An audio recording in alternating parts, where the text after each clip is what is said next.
김진의 돌직구쇼에 오신 여러분 반갑습니다. 김진입니다. 저는 오늘도 이곳 광화문 청계광장에 나와 있습니다.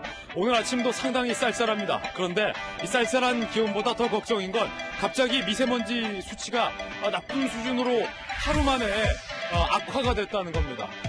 무슨 연유인지 아직 파악이 되지 않고 있는데 오늘 아침 미세먼지 수치 신경 각별히 쓰셔야 할 것 같습니다. 특히 노약자나 영유아들은 미세먼지 방지용 마스크를 꼭 착용하시기를 강하게 권고를 드리겠습니다.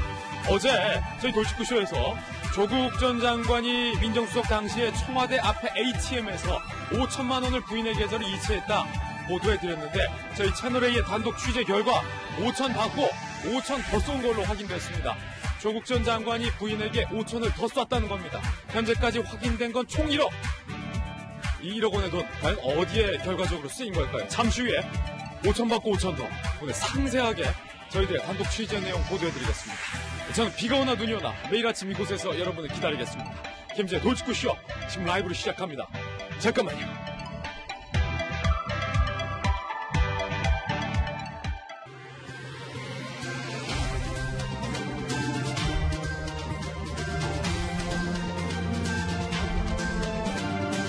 신문 읽어주는 남자입니다. 5천만 원 받고 5천만 원 더. 조국 전 장관이 정경심 교수에게 쏜 금액이 저희 채널의 단독 취재 결과 5천만 원 더 있었던 것으로 확인됐습니다. 그런데 그 5천만 원을 더 쏜 날은 정경심 교수가 코링크 P2의 차명으로 투자하던 그 순간이었습니다. 5천 받고 5천 더, 두 번 다 결정적인 순간에 송금이 이루어졌다.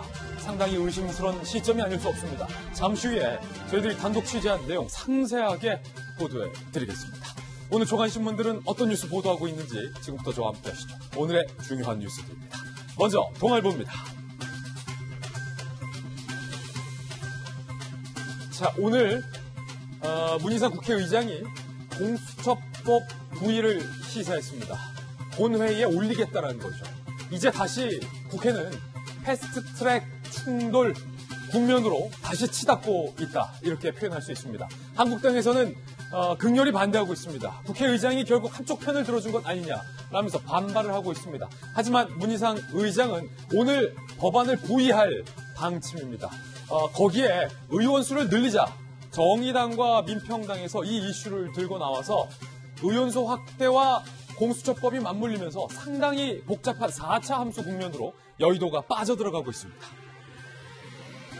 과연 이 중에서 살아남는 법안은 무엇일까요? 다음 신문입니다. 이번엔 조선일보입니다. 조선일보는 의원수 확대 움직임에 대해서 이렇게 비판하고 있습니다.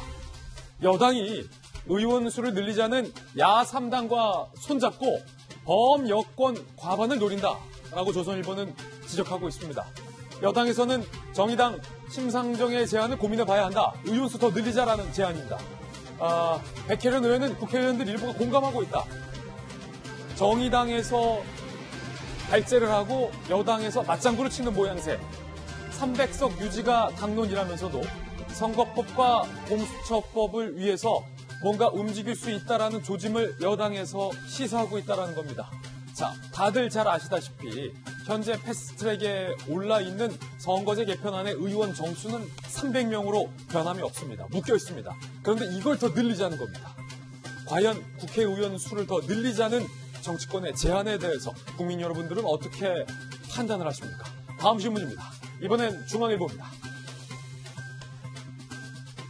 자, 역설적인 상황이죠. 문재인 대통령이 문재인 정부는 AI 정부다라고 AI 정부를 선언한 날, 검찰이 AI를 기반으로 하는 차량 서비스 타다가 불법이라며 타다와 소카의 대표 이재용 대표를 기소하는 일이 벌어졌습니다. 아시다시피 타다는 면허 없이 택시 서비스를 했다라며 택시 업계에서 반발을 해온 업종입니다. 그런데 벌써 타다가 시행된 지는 1년이 넘은 시점에서 검찰이 타다가 불법이라며 기소를 한 겁니다. 시청자 여러분은 어떻게 생각하십니까? 잠시 후 오늘의 핫플에서 이 이슈 다뤄보겠습니다. 다음 신문입니다. 이번엔 한겨레 신문입니다. 위기의 금강산. 얼마 전 북한의 김정은이 금강산에 있는 남한시설은 보기만 해도 너절하다며 그거 다 철거해버려 라고 초강수를 던졌습니다. 우리 측 자산이에요. 현대 측 자산입니다. 얼마가 들어가 있는지 모르겠습니다. 막대한 돈입니다. 자, 이 해법을 찾기 위해서 정부가 북한의 실무회담을 제기했습니다. 철거 문서 협의 북제한 사흘 만에 편리할 때, 북한 편리할 때, 너네 편리할 때 우리가 금강산으로 갈게. 우리 정부가 제안을 한 겁니다. 자, 북한은 아직 이 제안에 대해서 답을 하지 않고 있지만 이 호응 여부에 따라서 남북관계가 정말로 극과 극 갈림길에 놓였다. 남북관계의 운명은 과연 어떻게 될까요? 다음 신문입니다. 이번엔 한국일보입니다.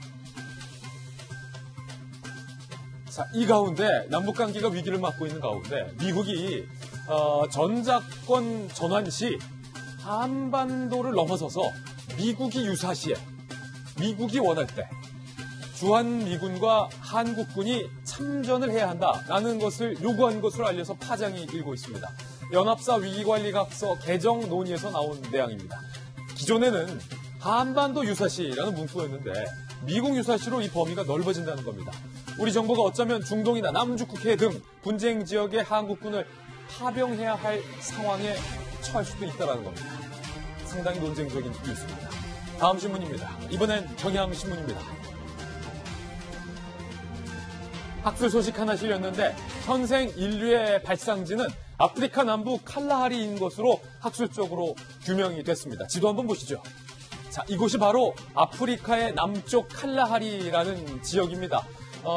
현 우리 인류의 모습을 가장 닮은 인류의 시초 호모 사피엔스 사피엔스가 이 아프리카 남부 칼라하리 지역에서 목초지가 없어져서 이동을 시작했다라는 것이 학술적으로 규명이 됐는데 이 연구팀에 우리나라 연구원도 포함되어 있어서 세계적으로 주목을 받고 있는 오늘의 소식이었습니다.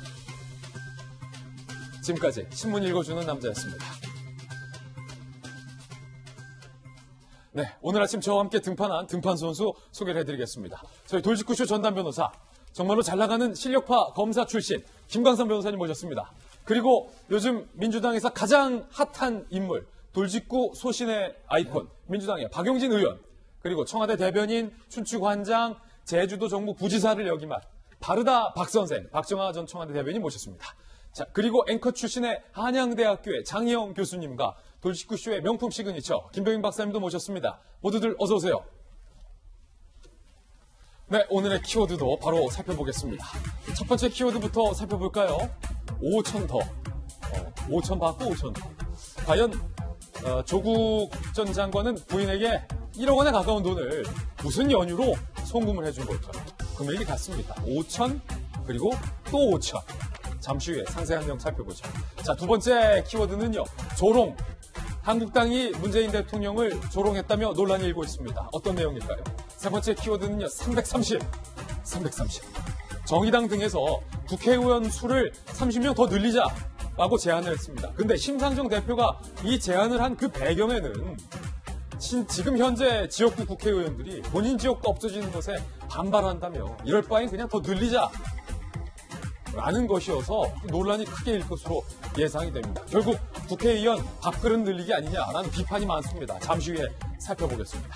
김지혜 돌직구쇼 오늘의 탑뉴스로 시작합니다.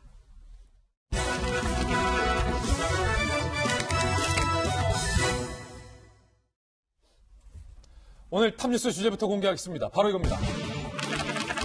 5천 받고 5천 더. 어제까지만 해도 조국 전 장관이 민정수석 당시에 청와대 앞 ATM에서 정경심 교수에게 5천만 원을 송금했다. 이게 바로 어제 뉴스였는데 오늘 저희들이 단독 취재한 결과 그에 앞서서 정경심 교수가 코링크 PE에 차명으로 투자하던 그 순간 조국 전 장관이 5천만 원을 부인에게 송금해준 사실을 추가로 더 확인을 했습니다. 검찰이 확인한 내용입니다. 도합 1억입니다. 정경심, 조국에게 5천 받고 5천 더. 5천 받고 5천 더. 펀드 투자사 WFM 주식을 매입할 때 지난해 1월 말이었죠. 조국 민정수석 재직 당시 WFM 12만 주 6억 차명 매입 당일에 청와대 앞 A팀에서 5천만 원 이체해 준 거. 우리 어제 자세히 봤죠. 그런데 저희들이 취재를 해보니 이거에 앞서서 2017년 3월 코링크에 5억을 차명 투자했을 당시 정경심 교수가 그때 당시에도 남편 조국 전 장관의 계좌에서 부인 정경심의 계좌로 5천만 원이 이체된 정황을 검찰이 포착했다는 겁니다. 도합 총 1억 원. 이쯤 되면 이게 1억이 다일지 1억보다 더 있을지 궁금해지는 대목입니다. 검찰은 조국 전 장관과 정경심 교수가 긴밀하게 투자를 하는 대목마다 투자 과정을 공유해 왔다라고 의심을 확정하는 그런 분위기입니다. 자, 박정하 대변인. 네. 어제 청와대 근처 ATM 위치까지 설명을 해주시면서 청와대에 계셨으니까 WFM 주식을 시세보다 싸게 살 때 조국 당시 민정수석이 청와대 ATM에서 부인에게 5천만 원을 쏜 것은 굉장히 긴급하고 다급하게 쏜 것이다. 전송을 한 것이다. 분석을 해주셨는데 그에 앞서서 코링크 P에 정경심 교수가 투자하던 그때도 5천만 원을 쏴준 것을 검찰이 포착했다는 거잖아요. 일단은 그러니까 그 2017년 3월이면 그 대통령 선거가 한창 그 격하게 붙어 있을 당시입니다. 그리고 그 누가 뭐라고 해도 당연히 문재인 대통령이 당선이 굉장히 유력시 확실시 되던 상황이었고, 그럼 조국 장관으로서는 본인이 뭐 선거 캠프에 직접적으로 가담은 하지 않았어도 충분히 새로 생기는 정권에서 뭔가 중책을 맡을 수 있으리라 생각할 수 있는 그럴 때인데 이렇게 5천만 원을 입금을 해서 또 코링크 P의 차명 주식을 투자하게 되는 상황이죠. 그러면 그 이후에 5월 달에 대통령 선거가 끝나고 뭐 6월 달부터 해서 공직자 재산 신고를 하기 시작하고 뭐 이렇게 되는데, 과연 조국 장관이 그동안 본인이 얘기했던 것처럼 뭐 코링크 P, WFM 등등을 인사청문회, 그 전에 셀프 기자간담회, 그리고 그 이후에 사태가 많이 불거져서 국민적 의혹이 굉장히 심해졌을 때 과연 몰랐을까라는 궁금증을 갖게 될 수밖에 없는 상황이에요. 뭐 아까도 말씀드린 것처럼 재산 신고하게 되면 당연히 쭉 뭔가가 끌려 나와요. 차명 투자했으니까 이거는 아니더라도 일부에 대한 정경심 교수가 갖고 있었던 당시 얼마간이라도 코링크 P라는 단어, WFM이라는 단어들이 나올 텐데 과연 조국 교수가 몰랐을까라는 데 합리적인 의심을 할 수밖에 없는 상황입니다. 누가 보더라도 코링크 P의 최초의 정경심 교수와 오촌 조카인 조모 씨가 해서 만들었을 설계 당시부터 어쩌면 조국 장관이 알 수밖에 없었던 상황 아닌가라는 의심을 할 수밖에 없는 거고요. 이에 대해서 검찰도 확실하게 조사를 해야 되지 않을까라는 생각입니다. 사실상 코링크 P가 누구 거냐, 코링크 P는 누구의 회사입니까? 라는 물음에 검찰은 정경심 교수의 돈으로 설립이 됐기 때문에 정경심 교수의 것이 아니냐라고 의심을 하고 있는 상황이거든요. 그런데 코링크 P를 설립할 때 그 자금에 조국 전 장관의 돈이 들어갔을 수도 있는 가능성이 있는 거기 때문에 상당히 주요한 정황으로 검찰은 보고 있습니다. 그럼 조국 전 장관은 앞서 기자들과의 질의응답에서 코링크 P라는 것을 들어본 적이 있다고 답했을까요? 아니면 이 사실을 모른다고 답했을까요? 조국 전 장관의 앞서 대답 들어보시죠. 저는 민정수석 시절부터 최근 내정되기 전까지 코링크가 뭔지 자체를 몰랐기 때문에 사모펀드라는 것이 잘 뭔지도 모르는 사람입니다. 투자를 한 제처의 경우도 이게 코링크에 들어가니 많이 어느 투자로 가니 자체를 들은 바가 없는 것으로 제가 알고 있습니다. 나뿐만 아니라 내 아내도 투자한 돈이 코링크인지 뭔지 어디에 들어간지 들은 바가 없다. 코링크 P가 나는 뭔지도 몰랐다라고 조국 전 장관은 분명 2달 전에 저희들에게 이야기를 했는데, 여기서 궁금한 건 김弁박사님, 자 5천만 원, 5천만 원을 조국 전 장관이 아내에게 쏴줬다는 거예요. 그러면 어제 우리 박용진 의원은 한 20만 원만 주더라도 아내에게 어디 있을래라고 물어보신다라고 하셨는데 5천만 원을 아내한테 송금해 주는데 그 돈 어디에 쓸 거요? 좀 더 자상하게 묻는다면 그 돈 어디에 필요하신지 라고 안 물어봤을까요, 남편이? 그 돈을 당연히 물어봤을 것이고, 돈을 주고 난 다음에 어떻게 사용했는지에 대해서도 확인을 하지 않았을까라는 생각이 듭니다. 5천만 원은 적은 돈이 아니니까요. 일단 이것은 2018년도에 있었던 것처럼 ATM 기기를 통해서 보내지는 않았을 거라고 생각이 되는데, 일단 우리가 이 5천만 원에 대한 얘기를 하게 되는 것이 부부는 경제 공동체이기 때문에 5천만 원을 주건 5억 원을 주건 50억을 주건 별 문제가 되지 않습니다. 지금 우리가 따져 묻는 이유는 조국 전 장관이 5천만 원을 정경심 교수에게 건넸는데 그 돈이 사실상 코링크 P의 투자금으로 들어갔다는 거거든요.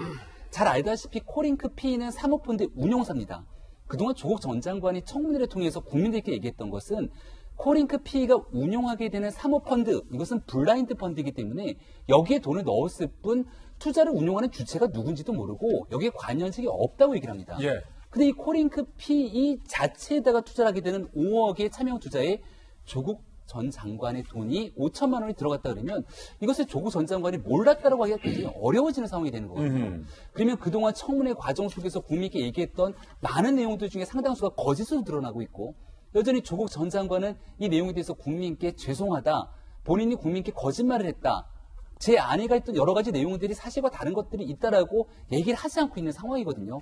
그런 도덕적인 측면을 떠나서 이제는 조국 전 장관이 검찰의 수사까지 받아야 되는 상황이기 때문에 이제는 조국 전 장관이 이 사모펀드를 넘어서는 코링크 PE에 대한 투자까지도 결국은 알지 않았겠느냐라고 검찰은 수사의 칼날을 들이댈 수밖에 없는 상황으로 가는 것 같습니다. 네, 총 1억이죠.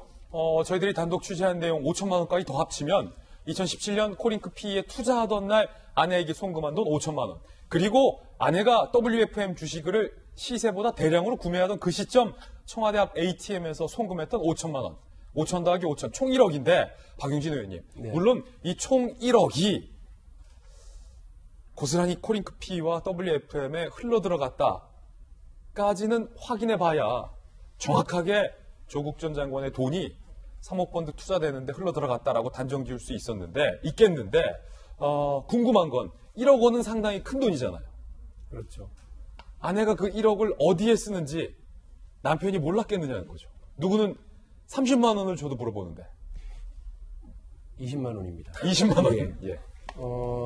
그런데 우리가 좀 유의해야 될 부분은 있어요. 그러니까 조국 전 장관과 정경심 교수와 관련해서 이러저러한 의혹이 지금 제기되고 있습니다만, 그리고 그것은 검찰 수사를 통해서 확인이 되고 재판을 통해서 확정 판정을 받아야만 되는 거죠. 그런데 지금 만일에 이제 이런 식으로 보면 조국 장관과 정경심 교수가 거래한 모든 돈 자체가 그 시점에 뭐가 좀 이상한 게 있으면 다 그런 범죄 혐의처럼 언급되고 의심받아지는 상황은 우리가 좀 주의를 해야 된다고 저는 생각을 합니다. 정확히 따져봐야 된다. 예, 그렇습니다. 예. 그래서 또 하나는 박용진하고 다르게, 그리고 아주 일반적인 우리 국민들하고 다르게 조국 장관은 그 재산 관리 전체를 뭐 통장 서로 따로따로 이렇게 관리한다 치더라도 재산에 대한 투자, 관리, 그다음에 대여, 대출, 대출은 아니구나. 이런 등등을 부인이 다 일괄해서 책임져 나간다고 한다면 뭐 조국 장관이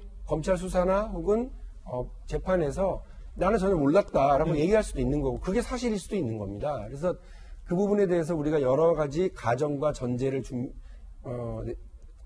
해놓고서는 이거 좀 문제가 있는 돈이다, 이렇게 이야기는 좀 안 했으면 하는 생각이고요. 생각해 보니까 저도 아내와 그 통장 거래를 통해서 한 경우가 있는 게 뭐냐면 전세금 낼 때요. 네. 그러니까 계약을 와이프가 가서 할 때 제가 뭐 부족한 부분을 모른다거나 이렇게 해서 몇 천만 원 정도가 오고 간 적은 있습니다. 전세금은 크니까. 그렇죠. 예. 저희한테는 웬만한 서민들에게는 매우 큰 그럼요. 돈이기는 한 것은 분명하기 때문에 이 부분과 관련해서 검찰은 이렇게 그냥 이게 검찰의 수사 내용이 유출된 건지 아니면 기자들이 열심히 잘 취재를 한 건지는 잘 모르겠습니다만 이 부분에 대해서 여튼 아주 치열한 법정 공방이 예상이 되고요. 검찰은 부분은 경제공동체 아니냐 예. 이렇게 해서 밀고 가겠지만 전혀 다른 정황이라든지 전혀 다른 방식들이 확인이 될 가능성도 있다고 우리 시청자 여러분께서는 생각을 미리 해주셨으면 좋겠습니다. 자, 그러면 이제 검사 출신에게 여쭤볼게요. 이렇게 나올 거란 말이에요. 조국 교수 측은. 네. 그러면 검찰은 정확한 근거와 정확한 증거를 가지고 수사를 해야 되잖아요. 검찰은 어떻게 수사할까요?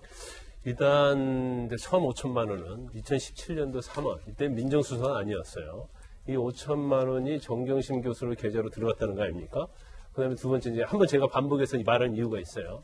일단 2018년 1월에는 청와대 앞에 있는 ATM기에서 5천만 원을 넣었는데 그날이 공교롭게도 첫 번째가 코링크 PE에 투자하는 날이고 공교롭게. 그다음에 두 번째는 WFM 주식, 주가 조작과 관련된 부분 주식을 구입하는 날이에요.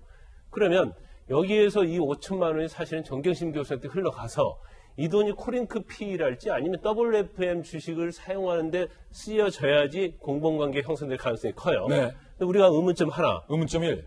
왜 2017년 3월 그리고 2018년 1월 이 묘한 시기에 돈이 입금됐다는 저 말이 나왔을까? 네.所以만약에 그 돈이 코링크피나 아니면 사모 그 WF는 안 들어갔다고 하면 저 하나도 중요하지 않아요. 그냥 전세금이었다면 그렇죠. 근데 들어갔기 때문에 지금 중요하게 언론에 보도되고 검찰이 이미 그게 흘러들어갔다는 걸 알고 있을 가능성이 크다고 봐요. 그럼 여기서 잠깐만요. 네. 제가 검찰 출신이 아니니까 네.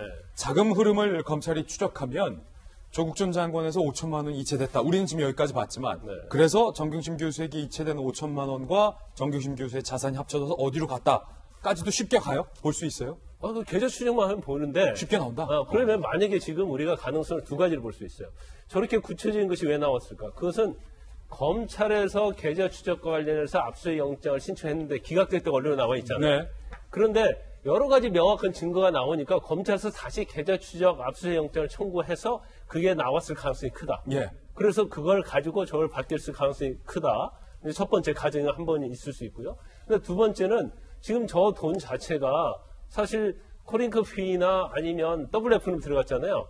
그러면 검찰에서 어차피 압수수색 영장이 안 나왔으니까 계좌 추적을 역으로 했을 가능성이 커요. 그건 무슨 말인가요? 역으로 계좌 추적한다. 그건 코링크피에서 돈을 받았잖아요. 예. 그걸 따져서 들어가다 보니까 저 돈이 나왔을 가능성이 크다는 어. 거죠. 그리고 조범동 씨, 오촌 조카 조범동 씨랄지 이제 WF 관계자들이 저런 이 얘기를 했기 때문에 아마 역추적에서 계좌 추적했을 가능성이 크다고 보는데 이게 수사 기법이군요, 일종의. 그렇죠. 근데 아니 원래 제가 볼 때는 윤석열 총장 정도 아니면 저 밝혀내기 쉽지 않았을 거예요. 그래요? 근데 워낙 특수사를 많이 해봐서 윤석열 총장이 수사하지 않은 거예요. 수사할 줄 안다, 윤 그렇죠. 총장이. 유시민 작가가 밑에 수사하는 팀한테 속고 있다고 했는데 전 분명히 윤석열 총장이 하나하나 짚어가면서 저는 지휘하고 있다고 봅니다. 이거는 수사 기법이다. 그렇죠. 근데 이게 굉장히 중요한 부분을 우리가 검토해야 할 부분이 그러네요. 저 두 부분 자체가 진짜 정경심 교수를 통해서 코링크핀이나 아니면 WFN을 들어갔다고 하면 우리가 경제 공동체 얘기를 많이 해요. 근데 또 아닌 부분이 있거든요. 그러면 최소한 경제 공동체는 아니다 할지라도 사모펀드 공동체는 될 수 있다는 거예요. 사모펀드 공동체는 될 수 그렇죠. 있다. 그러면 지금 정경심 교수가 받고 있는 사모펀드와 관련된 모든 범죄에 있어서 공범이 될 가능성이 크다는 거죠. 예. 거기에다가 공직자윤리법 위반, 그다음에 뇌물 이런 것들이 합쳐지게 되면 경우에 따라서는 정경심 교수 못지않게 범죄 사실의 어떠한 그 규모가 커질 수 있는 가능성이 있어요. 예. 저희 기자들도 취재를 하다가 이게 취재가 뭐 원활하게 되는 게 아니잖아요, 매번. 그 취재가 막힐 때면 이제 베테랑 기자들 선배들의 조언을 듣거든요. 그러면 데스크나 뭐 부장이면 야 그렇게 취재 접근하지 말고 일단 이 사람을 먼저 만나봐서 이 사람의 진술을 바탕으로 여기저기 이렇게 들어가봐. 이게 일종의 취재 기법인데 검찰 수사의 기법도 확실히 좀 다르다는 거죠. 윤 총장이 보는 기법은. 그렇죠. 이제까지 제가 뭐 국정농단 특검에서 하고 이런 걸 전체적으로 봤는데 그건 상당히 이제 저인망실 수사였거든요. 저인망실. 예. 그런데 이번에 조국 전 장관과 관련된 수사를 보면 이 굉장히 이건 대한민국 최고가 아니면 예. 경험이 있지 않으면 모든 것을 집대성한 수사의 종합판이라고 보여져요. 그래서 아마 저게 형사부나 특수부 한 개 팀 정도, 두 개 팀 정도 하면 사실 밝힐 수 없는 부분이죠. 이 정도면. 네. 그런데 아무튼 어떠한 중대성이랄지 시급성이 있기 때문에 더군다나 계좌 추적이랄지 휴대폰 압수수색 영장이 계속 기각되잖아요. 법원에서 계속 기각했잖아요. 수사하기 굉장히 어렵거든요. 예. 그런데 지금 우회적인 방법으로 수사를 했는데 저 정도 결과가 나왔다는 것은 지금 현 수사팀이 아무튼 그 능력의 탁월성에 있어서는 엄청나다 이렇게 볼 수 있어요. 예. 결국 검찰이 수사한 내용에 따르면 조국 전 장관이 코링크와 사모펀드에 관해서 전혀 모른다고 했던 답변의 신뢰성이 지금 흔들리는 순간이다라고는 이야기할 수가 있을 것 같습니다. 조국 전 장관이 5천 플러스 5천 총 1억 원을 왜 송금해 줬는지에 대한 답변도 어쩌면 이번 주 조국 전 장관이 검찰에 소환될지도 모르는데 그때 답변을 해야 할지도 모르겠습니다. 자, 그런가 하면 어제 조국 전 장관이 아내 정경심 교수의 두 번째 면회를 갔는데 그 모습이 포착이 됐습니다. 함께 보시죠. 정경심 교수와 접견하시면서 어떤 얘기 나누셨나요? 현재 정경심 교수 건강 상태는 어떠세요? 어제 검찰 조사에서 정경심 교수가 사모펀드 관련 혐의 부인한 것으로 전해졌는데 그런 내용 혹시 접견 때 말씀 나누셨을까요? 아내분이 WFM 주식 차명으로 보유했다는 의혹에 대해서 사전에 알고 계셨나요? 이번 주 내에 소환되신다는 얘기가 있던데 소환 일정 사전에 통보 받으셨어요? 장혜영 교수님 방금 여러 가지 똑똑하게 질문했던 기자가 제 채널의 후배 기자입니다. 예. 홀로 이제 저 모습을 취재했고 홀로 질문을 했는데 어쩜 핵심적인 질문 중에 하나도 답변을 안 해주시는지 참 좀 야속하긴 한데 어떻게 보셨습니까? 작정하고 그냥 무피권이라 그러기 좀 애매하네요. 어쨌든 작정하고 그냥 답변을 안 하겠다라고 생각하고 가신 것 같아요. 마지막에 문 쾅 닫는. 또 한편으로는 지금 심정이 어떨까 이제 인간적으로는 또 이해가 되기도 합니다만 사실은 저 면회 장면 하나가 아주 많은 또 논란을 일었습니다. 일반 면회를 했거든요. 10분 정도 허용되는. 이 부분에 대해서 일단은 앞서 잠깐 우리 저 검찰 출신 변호사께서 말씀하셨지만 이걸 만약에 공범으로 보게 된다면 이렇게 면회를 허용하는 것 자체도 만약 공범 가능성이 있다면 면회를 허용하는 것 자체도 문제가 있는 것 아니냐라는 지금 주장이 있어요. 그렇군요. 왜냐하면 정경심 교수가 지금 구속된 이유 자체가 증거인멸 우려가 포함되어 있는데 만에 하나 조국 전 장관이 같은 이제 하나의 몸으로 이제 공동 사모펀드가 된다면 증거인멸을 조국 전 장관을 통해서 할 수도 있다라는 이렇게까지 추론은 가능하니까 면회 자체가 사실은 허락하는 게 맞느냐라는 문제도 있고 또 한 가지는 가족인데 면회를 못하게 하는 인권 침해가 아니냐 이게 팽팽히 싸우고 있어요. 그렇군요. 물론 검찰 입장에서 조심스럽긴 하죠. 지금 살짝 공범 가능성을 보고 있는 상황에서 면회를 허용하고 있는 상황이니까요. 다만 일반 면회 같은 경우에는 어차피 녹음이 되고 이러기 때문에 이 과정에 무슨 불법적인 일이라든지 뭔가 숨겨야 될 내용이 오기 어렵다는 이야기가 있긴 있습니다만 그것까지 검찰은 다 본 거군요. 어쩌면. 첫 번째 지금 면회 자체가 이슈가 되고 있는 상황이고 또 한 가지는 항상 혼자 가지 않고 누군가를 동행을 합니다. 그것도 이제 법조 관계자들 여쭤보면 굳이 동행해서 얻는 이득은 없다라고 해요. 다만 이렇게 예전에 무슨 정경심 교수도 다른 증권사 직원을 마치 개인 비서 다루듯이 같이 데리고 대동을 하고 다녔었고 교수라는 직업 자체가 항상 비난의 한쪽에 있는 것 자체가 조교나 이런 학생들을 마치 개인 비서 다루듯이 이렇게 활용하는 것들이 문제가 된 적이 있어요. 그래서 그러다 보니까 조국 전 장관이 왜 굳이 항상 가족이 혼자 가는 거면 아버지 혼자 혹은 남편 혼자 가도 되는 것을 아들이나 자녀를 동반할 때도 꼭 전 법무부 관계자 혹은 누구를 데리고 동행하는 것 자체가 굉장히 날카로운 지적이에요. 마치 의전이나 비서를 항상 동행해야지만 되는 일상생활처럼 그 부분에 대한 사적인 지적도 사실은 있는 건데 저도 사실은 두 번째 지금 가실 때 또 누군가를 동행했다라는 것은 왜 굳이 동행을 해야 됐는지는 이해는 가지 않습니다. 보니까 운전도 해주시는 것 같고요. 그래서 이런 부분 여러 가지가 사실은 한 10분 동안의 작은 가정 면회일 수도 있는 것들이 이제 이슈가 되고 있죠. 참 이 대목에서 박정화 대변인이 제주 정부 부지사를 했잖아요. 그 부지사면 제주도에서 굉장히 높은데 누구 데리고 다닌 걸 제가 본 적이 없어요. 항상 혼자 뚜벅뚜벅 다녔는데 좀 그 모습이 배치돼서 사족을 한번 달아봤습니다. 자, 그런가 하면 자연스럽게 이제 정경심 교수 이야기가 나오는데 앞서 검찰이 정경심 교수의 대화 녹취록을 갖고 있어서 정경심 교수 측이 깜짝 놀랐다라는 얘기 보도해드려서 어떻게 검찰이 휴대전화 압수수색 영장도 발부가 안 됐는데 법원이 기각했는데 그 녹취록을 파악할 수 있었을까? 저희들도 많이 궁금해했었습니다.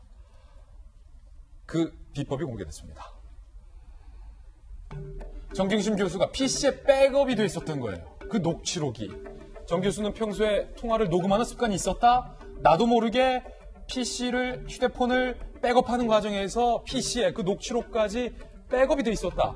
PC를 확보한 검찰이 PC를 분석하던 가운데서 자연스럽게 백업돼 있었던 녹취록까지 확인이 돼 있다.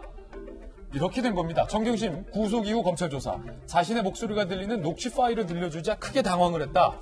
정 교수, 그 녹취 파일은 이런 내용이었어요. WFM 주식으로 내가 더 이득 볼 수 있었는데 그 돈 더 못 벌어서 아쉽다. 라는 그 내용 녹취가 고스란히 검찰에게 확보가 됐다는 거죠. 당초 검찰은 자택 압수수색 당시 정경심 교수의 휴대전화 압수에 실패를 했습니다.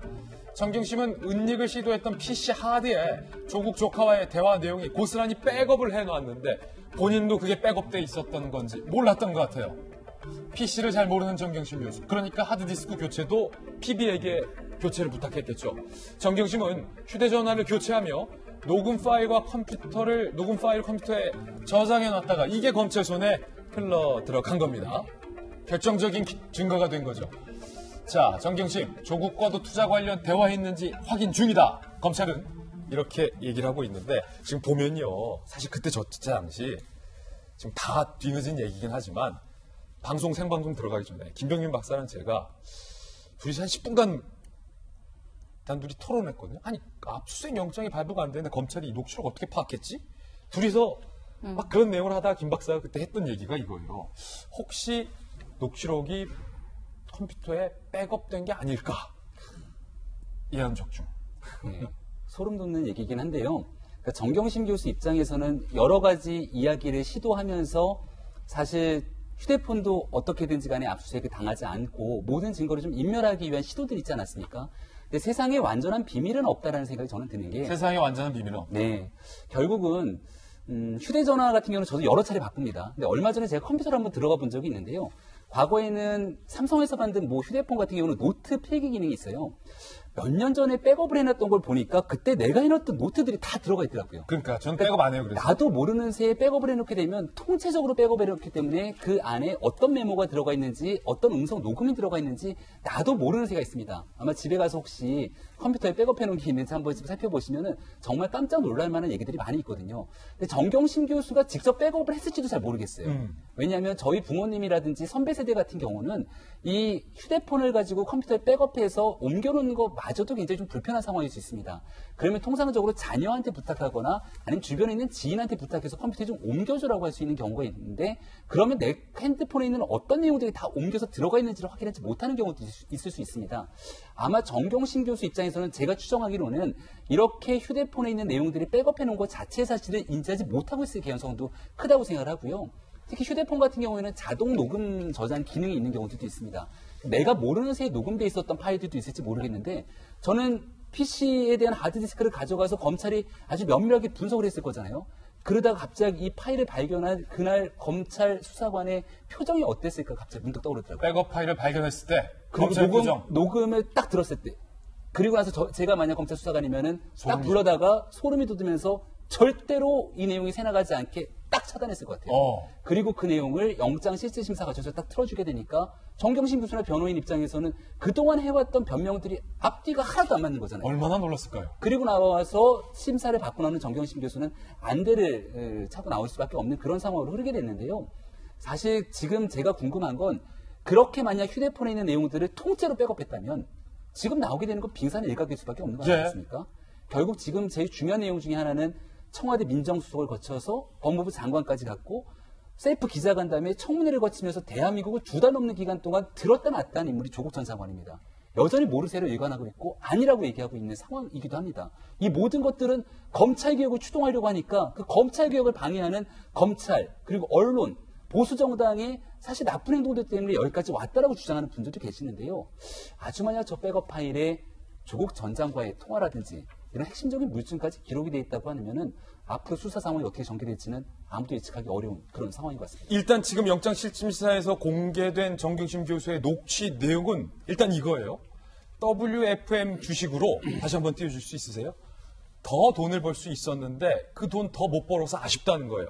앞서 조국 정경심 부부의 사모펀드가 어디에 투자되는지 모른다라는 진술은 이미 다 깨진 거예요. 진술의 신빙성은. 이 녹취록으로 만약에 검찰이 이 백업 파일 어딘가에서 조국의 목소리를 발견했다면 그리고 그걸 쥐고 있다면 웃고 있는 쪽은 윤 총장 쪽일 것 같은데 김광삼 변호사께서 수사해 보셨으니까 그럴 가능성. 아마 그런 것 같아요. 이제 정경심 교수가 이제 휴대폰을 전화를 하면 이게 녹음하는 좀 습관이 있는 것 같아요. 그런데 저희도 뭐 사건하고 또 검사들 사건 하다 보면 이 녹음하는 습관이 있는 사람들이 꼭 그 녹음기 때문에 부메랑이 돌아오는 경우가 상당히 많아요. 안종범. 그렇죠. 본인을 위해서 하는 건데 사실은 그게 오히려 본인에게 불리하게 작용하는 경우가 있는데 아마 정경심 교수는 그런 것 같아요. 그러니까 저걸 지금 전화기를 백업을 한 게 아니고 이게 좀 꽤 된 이야기잖아요. 휴대전화 바꾸면서 그걸 백업을 해놓든지 아니면 자동 백업 기능을 해놨든지 아마 그래서 저게 이제 밝혀질 걸로 보이는데 제 녹취 파일의 지금 의미는 굉장히 중요한 의미가 있어요. 첫 번째는 본인에 대한 범죄 혐의에 대해서 사모펀드와 관련된 굉장히 불리한 증거로 작용하잖아요. WFM 주가 조작이랄지 아니면 거기에 관여한 그런 부분들. 그런데 그러면 저 녹취 파일을 궁금해하는 것들이 그러면 조 전 장관과 대화한 내용이 있을까? 예. 뭐 있을 가능성도 상당히 있죠. 개연성이 있다. 근데 만약에 녹취 파일에 조 전 장관의 대화 내용이 없을 때 그럼 조 전 장관이 공범이 될 수 없지 않느냐 그렇게 생각할 수 있죠. 근데 녹취 파일 내용 중에서 예를 들어서 오천조카 조범동 씨 얘기를 하는데 거기서 조 전 장관의 이 얘기가 나왔어요. 아, 우리 애기 아빠가 5천만 원 오늘 쏘아준다고 했으니까 그거 있으면 같이 할게랄지 아니면 직간접적으로 관여된 그 내용은 분명히 있을 것이다. 예. 그건 검찰만 알 거예요. 검찰만 안다. 그래서 조 전 장관과 통한 내용이 아주 직접적으로 있다면 이건 너무나 명백해지는 거고 그게 없다 하더라도 전체적인 통화 내용 중에서 조 전 장관이 관여한 그런 내용들이 일부라도 만약에 그 파일에 있다고 한다면 이건 조 전 장관에게 굉장히 치명적이 될 수 있는 거죠. 제가 궁금했던 게 박정화 대변인. 왜 동양대까지 가서 새벽에 투자사 직원까지 데리고 가서 본체를 들고 오는 정말로 어리숙한 말도 안 되는 행동을 했을까? 전 늘 이게 궁금했거든요. 아무리 검찰 수사를 몰라도 그렇게 모를까? 두 번째, PC를 반출하고 나서 킨스턴 호텔에서 두 사람이 다시 만나잖아요. PB 직원과 정경심 교수가.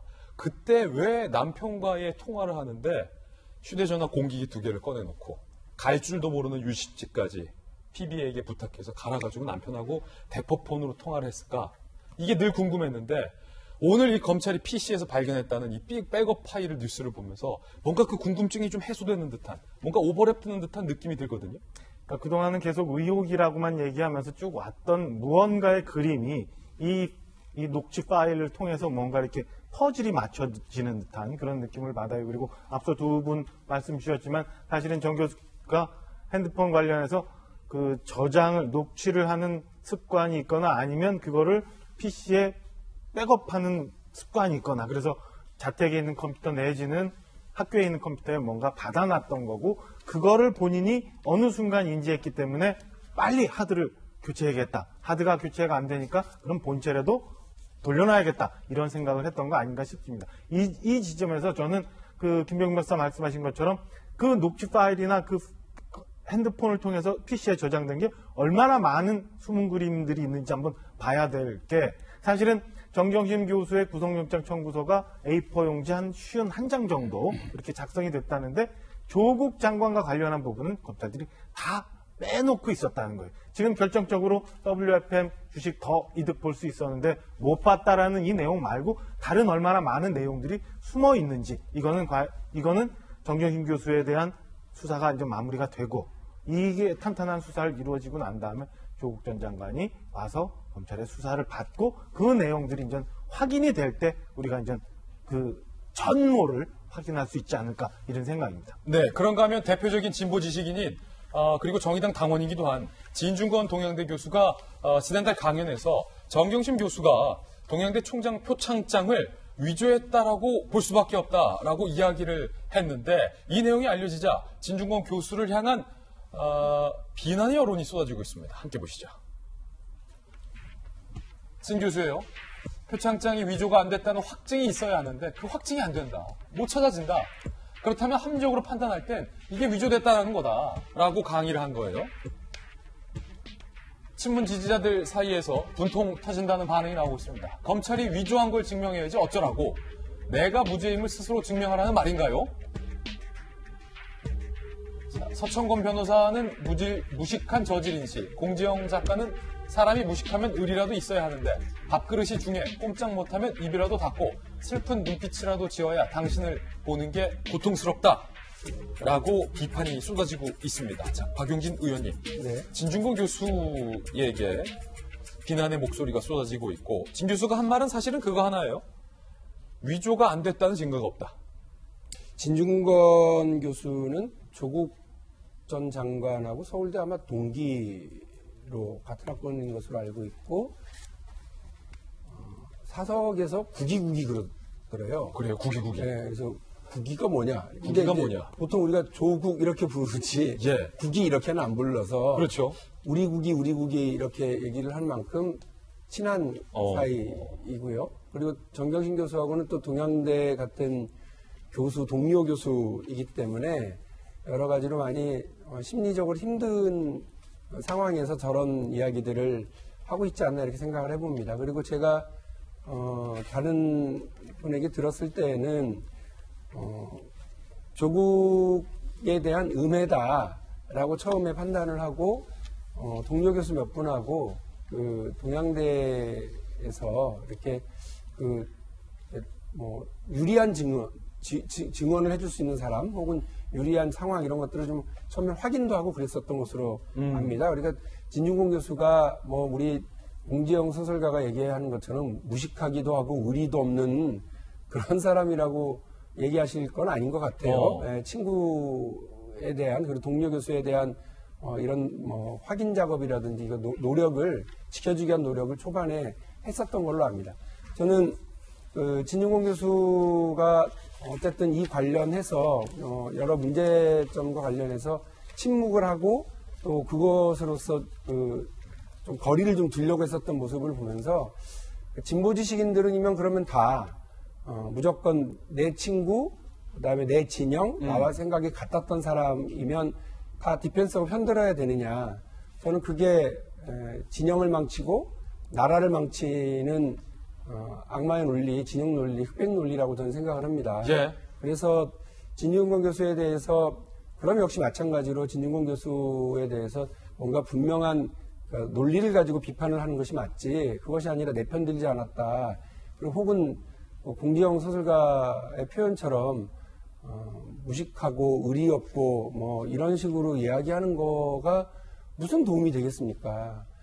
특히나 진보는 자기 확증과 관련해서 자기 논리가 분명해야 그 진보 진영에서 진보적 논리, 진보적 지식인들이 제대로 이야기를 하고 그걸 바탕으로 자기 논리의 정연함과 그리고 팩트에서의 승리와 그리고 어떤 자기 철학이 단단한 걸 가지고 도덕적으로 지금까지 버텨왔었던 거 아니겠습니까? 그리고 정권 교체도 하고 그랬던 진보 진영 안에서 다른 건 다 됐고 왜 같은 뼈끼리 편들어주지 않느냐라는 이야기로 공격을 하고 비판을 하고 이렇게 하는 것은 누구에게 도움되지 않는다 이런 말씀을 드리고 싶고요. 그건 정치에서도 마찬가지고 일반 사회 문화적으로도 마찬가지입니다.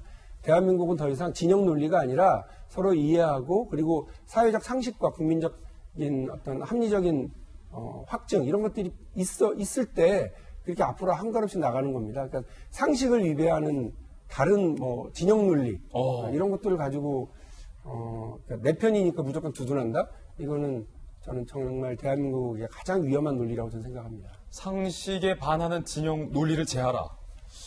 상당히 여러 가지 시사를 하는 박영진의 옳은 말씀이었습니다. 자, 이번엔 저희가 준비한 두 번째 이슈입니다. 정치권에서 조롱과 풍자 사이 벌거벗은 문재인 대통령이라는 제목을 달아봤습니다. 어제 한국당에서 공개한 동영상이 논란입니다. 벌거벗은 임금님 우화를 패러디한 내용인데 여러분 어떻게 생각하십니까? 직접 한번 살펴보시죠. 이것은 인사 넥타이로 이것만 매시면 최고의 신하들과 국정을 운영하실 수 있으실 것입니다. 대단하구나. 당장 매도록 하겠다. 아니, 조국 법무부 장관이? 안 그래도 멋진 조 장관이 은팔찌를 차니 더 멋지구나. 임금은 간신들의 말도 안 되는 선물에 속아 나라의 모든 일이 잘 될 거라고 믿었단다. 이 정말 바보 같지? 바보다 바보. 어머, 임금님이 벌거벗으셨어. 세상에. 즉위하자마자 안보, 경제, 외교, 인사 다 망치더니 결국 스스로 옷을 벗었구만. 채. 신나게 나라 망치더니 드디어 미쳐버렸군. 나라가 아무리 어려워도 옷을 입을 줄 모르는 멍청이를 임금으로 둘 수 없지. 차라리 부지런히 일하는 우리 집 소가 낫겠어. 이럴 수가. 내가 이렇게 바보 같았다니. 이것이 바로 끊이지 않는 재앙, 문재앙이란다. 저는 나중에 똑똑하고 훌륭한 대통령을 뽑을 거예요. 저도 지혜롭고 욕심 없는 대통령을 뽑을래요. 자, 민주당에서는 발끈하고 나섰습니다. 여당의 비판 들어보시죠. 조롱과 비난이 인내력의 한계를 느끼게 합니다. 그런 천인공노할 내용을 소재로 만화 동영상을 만들어 과연 누구에게 보여주겠다는 것인지 말문이 막힐 따름입니다. 국민 모독입니다. 자, 청와대도 입장 냈어요. 고민정 대변인, 국민들 보기 부끄럽지 않나 상대를 깎아내리면서 자신을 드높이려고 하는 것이 국격을 높이는 일인지 의문이다라고 청와대도 발끈을 했습니다. 이에 대해서 한국당 황교안 대표는 과연 뭐라고 답했을까요? 황 대표의 이야기도 들어보시죠. 우리가 잘 알려져 있는 동화 얘기죠. 또 여러분들 다 익숙할 것입니다. 그 동화를 소재로 해서 지금의 우리 경제 현실을 빗댄 것으로 저는 봤습니다. 정부가 듣기 좋은 소리만 듣지 말고 좀 쓴 소리도 들었으면 좋겠다. 이런 취지로 저는 이해를 했습니다. 여러분들께서도 진위를 잘 보시고 그렇게 판단해 주시길 바랍니다. 자, 한국당의 홍보본부장은 해외에서 이 같은 정치 풍자나 패러디는 비일비재하다. 해악을 해악으로 못 받아들이면 민주당이 주장해온 표현과 예술의 자유를 부정하는 것이다. 라고 입장을 냈습니다. 자, 지금 논란인데 우리 시청자 여러분들께서는 조롱이라고 보십니까? 풍자로 보십니까? 조롱과 풍자 사이에 제 뒤에 있는 문재인 대통령은 벌거벗은 채로 나왔습니다. 자, 박용진 의원님이죠. 예. 김찬영 홍보본부장이란 분은 그 이제 해악으로 얘기를 하셨는데, 그 진짜 우리 정치와 우리 사회 해악이죠. 해악이다. 예. 왜냐하면, 그래요. 그러니까, 표현의 자유를 동원하셨던데, 표현의 자유 인정하겠습니다. 그래서 그렇게 표현하실 수 있어요. 잡아가진 않겠습니다. 예. 근데 여러분, 저렇게 해서 상대에 대해서 조롱하고, 또 대한민국 대통령입니다. 대한민국 대통령을 저런 식으로 조롱하고 비하해서 그것을 해악이라고 또 두둔하려고 하고, 또 당대표라는 양반은 그거와 관련해서 뭐가 문제냐는 투로 저렇게 얘기를 하시면 잡아가지는 않지만 국민 심판 대상이 되는 겁니다. 네. 그러니까 안타까운 건 뭐냐면 우리 국민들에게는 스페어 타이어가 있어야 돼요. 민주당이면 무조건 잘합니까? 민주당 잘못합니다. 민주당 잘못하면 스페어 타이어, 제1야당이 이때 우리 국민들이 대한민국이라고 하는 자동차가 잘 가기 위해서 그 스페어 타이어를 낄 줄 알아야 돼요. 바꿀 수 있습니다. 그게 정권교체입니다. 혹은 심판이죠, 선거를 통한. 근데 제1야당이 스페어 타이어가 너덜너덜해요. 저거 갈아 꼈다가는 큰 사고가 더 날 것 같아요. 지금 그걸 지적하려고 그러는데 스페어 타이어가 뭐가 됐든 이게 무슨 상관이야? 이거는 그저 해악일 뿐이야. 표현의 자유. 이렇게 얘기하면 답이 없는 거라고 저는 생각을 합니다. 얼마 전에 대통령, 이전 정부 시절에요. 표창원 의원이 그냥 국회에서 무슨 표현의 자유 관련된 회화를 전시한다고 그래가지고 본인은 그냥 아무것도 내용을 모른 채로 공간만 빌려줬습니다. 거기에 더러운 잠이라고 하는 그림에 박근혜 대통령이 나체로 이렇게 그려줘서 한번 대한민국 발칵 뒤집힌 적이 있습니다. 이 작품이죠. 네. 저 때 뭐라고 그랬느냐면, 자유한국당 쪽에서 보수 진영에서 뭐라고 그러냐면 저런 식으로 대통령을 조롱하고 비하하는 것은 큰일이라고 하면서 맹공을 퍼부었었던 기억이 있습니다. 근데 이번에 또 다시 저 얘기를 또 했더라고요. 민주당이 저런 거를 했었으면서 너희들이 그거를 우리를 비판할 자격이 있냐라고 했는데 그때 비판했잖아요. 그때 국민들한테 엄청나게 혼났어요. 민주당. 표창원 의원도 혼나고. 근데 그것을 다시 하면서 민주당이 그랬으니까 우리도 할 수 있다? 그것도 무슨 논리입니까? 예. 우리 국민들에게 자유한국당이 스페어 타이어가 되었으면 좋겠습니다. 그거는 저희 더불어민주당으로서도 안심스러운 일이기도 합니다. 그런데 자유한국당이 스페어 타이어는커녕 더 큰 사고를 저지를 모든 준비가 되어 있는 정당으로 국회에서 장관 하나 낙마시켰더니 표창장 주고 돈 경력금 나눠주고 이러면서 자화자찬하고 그리고 패스트트랙 불법을 저지른 사람들에 대해서는 가산점을 주겠다라고 하는 황당한 불법 장려 정당으로 전락하려고 하는 이게 지금 말이 되겠습니까? 그러니까 우리 여당도 화를 내지만 국민들이 황당해하고 실망스러워하는 겁니다. 정치 전반에 대해서 좌절을 하게 되는 거죠. 제1야당이 스페어 타이어로서 역할을 버리시겠다고 한다면 저희로서는 더불어민주당으로서는 아주 야당 잘 만났다 이렇게 얘기할 수 있지만 그건 대한민국 전체를 위해서 좋지 않습니다. 그냥 사과하시고요. 잘못했다고 하시고 엉뚱한 얘기를 아예 안 하시는 게 저는 더 낫다고 생각합니다. 분명하게 사과하시면 됩니다. 자, 이건 도를 넘은 조롱이다라는 입장. 김弁박사님요. 표현의 자유 얘기를 하고는 있는데요. 저는 벌거벗은 임금님에 비유한 문재인 대통령의 현재 국정 운영 상황을 많은 국민들이 얘기를 하고 있다고는 생각합니다. 그러한 내용들을 이야기를 국민들은 할 수 있고 유튜브를 통해서 많은 사람들이 할 수는 있는데요. 저는 공당의 입장에서는 적어도 최소한 이런 표현에 대해서는 스스로 역할에 좀 조심했어야 된다는 생각이 듭니다. 왜냐하면 정치는 여러 국민들의 갈등이 일어나고 있으면 그 갈등을 조정하는 기능을 하는 게 바로 여의도 국회 정치권의 모습인데 이와 같은 방식으로 가게 되면은 나머지 남아있는 서로 협상하고 타협하면서 국정을 이끌어갈 수 있는 공간을 완전히 차단시켜버리게 됩니다. 저는 지금 이러한 일들이 일어나게 된 건 결국 지난 한 2달을 겪었던 조국 장관 사태가 있었기 때문에 더 그 다음을 넘어설 수 있는 상황이 왔다고 보는데요. 우리가 지금 바라봐야 되는 건 조국 너머입니다. 과거 조국 전 장관이 그때 이재용 부회장 구속됐던 당시였던가요? 아름다운 구속이라고 쓰면서 김종서 씨의 노래를 링크했던 그런 SNS 글이 회자가 되기도 합니다. 조롱 논란이 있었죠. 우리가 조적조란 표현을 쓰게 되면서 너무나 지나간 일들에 대해서 잔혹할 정도로 정치를 이렇게까지 끌고 가야 되겠는가라고 하는 일들에 대한 모습을 조국 전 장관을 통해서 정말 많은 국민들이 지겹도록 봤습니다. 그럼 지금 이제 조국 전 장관 사태를 넘어서 무슨 일들을 정치권이 해야 되는지에 대한 시대 정신은 분명해 보이거든요. 많은 국민들은 여전히 다시 한번 말씀드리지만 벌거벗은 임금님을 넘어서 더한 소리도 문재인 대통령과 현 정부를 향해서 쓴소리를 쏟아내고 있는 것이 대한민국 현실입니다. 아마 그런 관점에서 바라보면은 한국당 입장에서는 아니 이런 게 뭐가 문제라고 얘기할지 모르겠으나 그건 국민의 목소리고요. 이 국민의 목소리를 받아서 더 나은 대한민국으로 가기 위한 제1야당의 역할을 하는 부분들은 또 다른 얘기라고 생각합니다. 예. 저는 박용진 의원의 얘기처럼 스페어 타이어의 역할처럼 한국당이 어떤 부분 속에서 우리가 좀 극복하고 건너가야 될지에 대한 부분들은 한 번쯤 되돌아보는 계기가 됐으면 좋겠다는 생각입니다. 예. 한국당이 이번 일만큼은 이렇게 쓴소리 듣는 게 저도 맞는 것 같아요. 뭐 객관적인 입장에서 말씀드리겠지만 어려운 상황이긴 합니다만 우리가 지금 앞서 그 나름 자유한국당 쪽에서는 이게 해외에서는 있을 법한 이야기다라고 했습니다만 어디까지는 해외의 사례고 그 나라의 정서라는 것이 있습니다. 우리나라 같은 경우에는 광고만 해도 미국 같은 경우는 경쟁사를 대놓고 비난하는 광고가 통용이 돼요. 근데 우리나라 같은 경우는 불법은 아닌데 그런 거가 안 나옵니다. 왜? 국민들이 대놓고 비판하는 거에 대해서 오히려 저렇게까지 하는 건 아니지라는 국민 정서가 있어요. 이제 그런 국민들의 수준을 봤을 때 저 부분을 과연 당 차원에서 저렇게 이야기할 수 있는 부분이 있느냐. 그리고 앞서 표창원 의원이 허가를 내서 전시가 됐던 그림 같은 경우에도 표창원 의원실에서 만든 그림이 아니잖아요. 그냥 개인이 한 그림을 표창원 의원실에서 허가해서 걸렸던 것만으로도 문제가 되는데 지금 저거는 자유한국당 내에서 이제 만든 거거든요. 좀 아쉬운 건 지금처럼 사실은 약간 여당이 흔들릴 조짐이 있을 때 야당은 위기를 기회로 잡아야 되는데 변함이 없다라는 거예요. 앞서서 뭐 2달 동안의 일을 이야기하셨지만 사실 2달 전에도 자유한국당은 저런 모습이었거든요.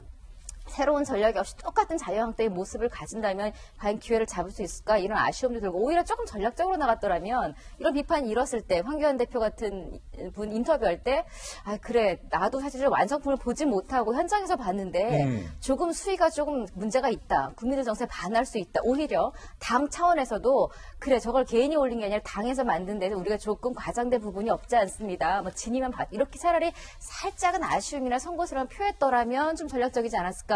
대놓고 괜찮다, 이 국민 정서다라고 하는 것은 오히려 한국당에게 또 비난이 더 커질 가능성도 있어 보입니다. 예, 벌거벗은 임금님 논란에 대해서 보도해드렸고요. 이번엔 저희가 준비한 세 번째 이슈를 소개합니다. 바로 이겁니다.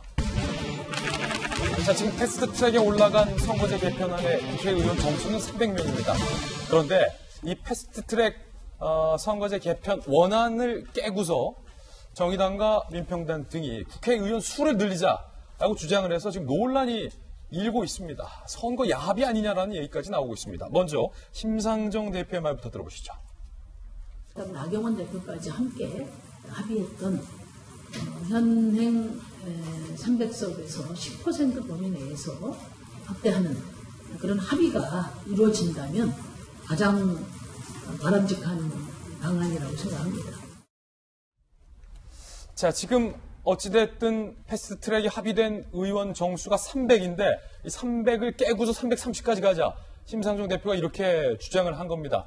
기존의 선거제 개편안대로라도 정의당이 얻게 되는 의원 수는 늘어날 텐데 여기서 더 확보를 하겠다라는 의도로도 풀이가 되고 있는데 이에 대해서 한국당에서는 강하게 비판을 하고 있습니다. 들어보시죠. 정의당이 준연동형 비례대표제를 얻기 위해서 정의당의 영혼을 팔고 민주당 이중대가 되어 불의한 조국의 수호에 앞장선 것을 우리는 지금도 생생히 기억합니다. 국민은 그래서 불의당이라고 부르고 있습니다. 심상정 정의당 대표가 드디어 밥그릇 군색을 드러내고 있습니다. 지금도 너무 많다. 줄여라. 이것이 국민의 목소리입니다. 그래서 자유한국당은 10% 축소를 말씀드린 것입니다.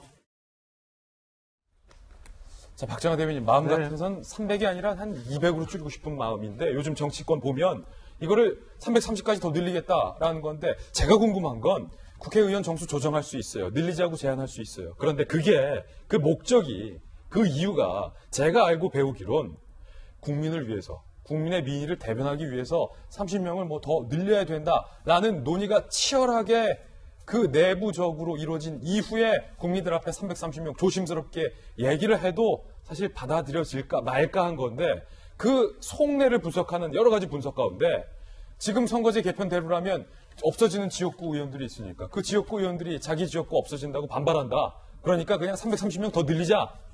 물 들어올 때 노젓자. 이거는 아니잖아요. 오늘은 무슨 갬블링 하는 것 같아요. 아까 우리 조국 전 장관 얘기하면서 5천 받고 5천 더 이랬는데 300 받고 30 더 얻다. 이 얘기가 되는데 지난 4월부터 우리나라 전국을 이렇게 시끄럽게 했던 선거제 개편안, 그 다음에 검찰 개혁을 통한 뭐 공수처법, 이 숨은 그림들이 지금 저는 좀 드러나고 있는 거 아닌가라는 생각이 듭니다. 일 열심히 하고 국민들이 가려운 것 다 긁어주면 뭐 300 아니라 한 3,000명 국회의원 만들면 어때요? 다 열심히 일하는데. 근데 이건 맨날 정쟁만 하고 국민들 힘들게만 하고 하는데 국회의원 이제 와서 정수 늘리자고 하는 게 과연 말이 되느냐. 그것도 일부 군소 정의당을 비롯한 야당에서 군부를 떼우고 민주당은 또 모른 척하고 일부 사견으로만 거기에 동조하는 듯한 모습을 국민들이 얼마나 동조할지 여기에 얼마나 박수를 칠지 잘 모르겠습니다. 4월 달에 분명히 시청자 여러분 기억해보세요. 느닷없이 공수처법 나오고 선거제 나오고 이 국회에서 전 난리가 나왔고 했던 이후의 숨은 그림은 이렇게 해서 선거구제 바뀌어서 우리 당에 유리하게 만들고 그리고 이 선거구제를 통과시키려면은 없어지는 지역구 의원들의 동의까지 다 받아야 되니까 대충 뒤에서 또 30명 정도 늘려서 결국에는 자당 국회의원 수 늘리고 여당 지지 의석수 더 늘리고 해서 계속 이렇게 막 정권을 이끌어 가려고 했던 게 아닌가. 그리고 이 틈에 끼어서 검찰개혁이란 명분으로 공수처법 통과시키려고 했던 거 아닌가. 잘 보셔야 됩니다. 자, 김건삼 변호사님, 공수처든 선거제 개혁이든 어쨌든 국회의 과반 동의를 얻어야 되는데 민주당 입장에서는 정의당과 또 민평당의 도움이 절대적으로 필요한 상황에 심상정 대표가 참 얄궂게도 그 상황에 30더를 외쳤어요. 300 받고 30 더. 고양이 목에 방울을 누가 다느냐 그런 문제가 있었는데 결국은 심상정 대표가 고양이 목에 지금 방울을 달려고 하고 있죠. 그런데 지금 패스트트랙에 올라가 있는 선거법 개정안 이게 뭐예요? 가장 중요한 것은 연동형 비례대표제 아닙니까? 이제까지 너무 거대 양당 체제 속에서 소수 정당들이 설 자리가 없었고 또 현재의 어떤 선거법 자체가 어떤 국회의원의 대표성이 있어서 좀 문제가 있다고 해서 연동 비례대표 하자는 거 아니었어요? 연동 비례대표를 하려고 하면 전제가 뭐예요? 지역구 줄이고 비례대표를 늘리는 거였잖아요. 그러면 결국 소수 정당에게 상당히 도움이 되는 유리한 그런 법을 개정하자고 해놓고 이제 와서 통과가 안 될 것 같으니까 그러면 국회의원 수를 늘리자. 그럼 국회의원 수를 늘리면 누가 덕을 보는 거죠? 물론 소수 정당 덕 보고 지금 거대 양당의 어떤 이런 폐해를 막기 위해서 하자고 했는데 거대 양당 또 득을 보는 거예요. 그러면 결과적으로 결국 국회의원을 위한 선거법 개정안이 되는 거죠. 의원들을 위한 선거법. 국민을 위한 선거 개정안이 아니에요. 그러니까 지금 정수를 한 10% 늘리자는 것은 누이 좋고 매부 좋고 하자는 거예요. 여기서 누이는 누구예요? 누이는 거대 양당이죠. 매부는 누굽니까? 그럼 결과적으로 소수 정당이단 말이에요. 그러니까 자기들만 위한 선거법을 개정을 하자는 겁니다. 이거 자체가.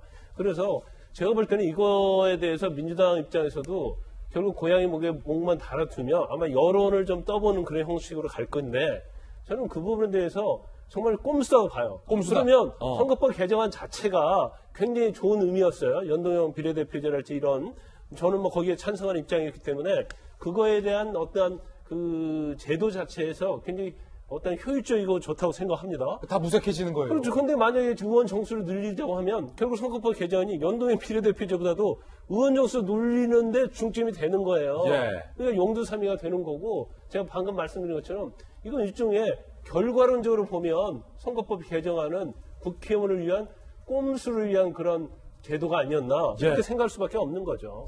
자 그러면 김弁박사님 만약에 본인들만의 명분과 철학이 있었다면 패스트 트랙에 올릴 그때 당시에 330으로 가자라고 이야기를 해서 그때 국회에 합의를 거치든가 해야지 이제 와서 여당이 공수처 때문에 정의당의 도움이 필요해질 때 30 더 달라라고 제안하는 건 과연 무슨 철학인지 상당히 궁금하고 정의당을 보면 요즘 조국 정부에서 데스노트에 한마디 비판도 안 하고 있어서 문매를 맞았잖아요.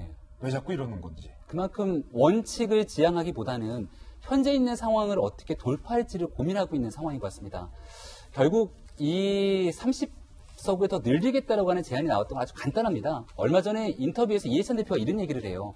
패스트트랙에서 준연동형 비례대표제 통과하려고 아무리 손가락으로 세어봐도 표가 안 나온다. 표가 안 나온다. 더불어민주당 의석수 얼마입니까? 128석, 정의당 의석수 6석, 합친 134석입니다. 그중에서도 28석을 줄인다고 하니까 민주당 내에서 반발이 나와요. 여기에 추가적으로 과반 확보하려면 민주평화당 대한정치연대표가 필요한데 대한정치연대 등은 호남을 지역구로 두고 있거든요.